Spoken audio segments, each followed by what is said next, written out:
মানুষ কইবে সিম্পিতির জন্য এমন করতেছে।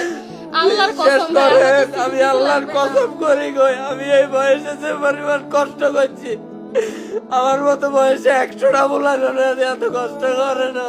আমি আমার নিজের জীবনটা আমি জীবন করি, আমি দিন নেই রাত নেই, আমার কাছে সব একরকম। এমন রাত গেছে আজিরুলের মধ্যে আমি বছরের আসান পর্যন্ত এই আন্তারকে অন্ত বই বই আই ভিডিওতে বয়স দিছি, আর এত কষ্টের বেশটা নষ্ট করে দিয়েছে।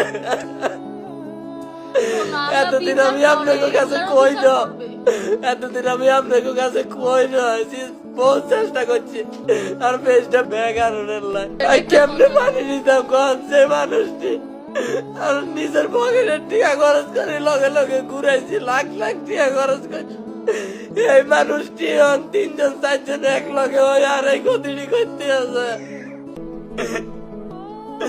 তাই শুধু এর দূরে কইম, যার গতি যে করে তার গতি আল্লাহ করে, বিশ্বাস যদি করে আরে মাইয়ের আল্লাহ এত কষ্ট এই বয়সে।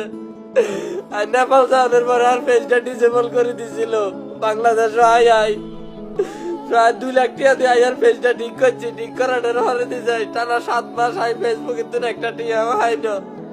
চিন্তা করেন একজন মানুষ 7টা মাস যদি ইনকাম না তাই কেমনে চলন, এর নয় বাধ্য হয়ে একটা দোয়ান দিছি, দোয়ান দেওয়া 27-28 দিনের মাথায় আবার আর পেজটা নষ্ট করে দিছে। মানে আর কোনো ভাবে কত সোজা হইতাম দেয় না, সবথেকে বড় যে মানুষটি আর এই ক্ষতিটি করছে তারা আপনার ফাউস একটা বলতে টাকা দিচ্ছে। আমরা এই মানুষ মানে এই মানুষগুলোরে কি পরিমাণ বিশ্বাস করতাম বুঝাইতাম পারতাম না।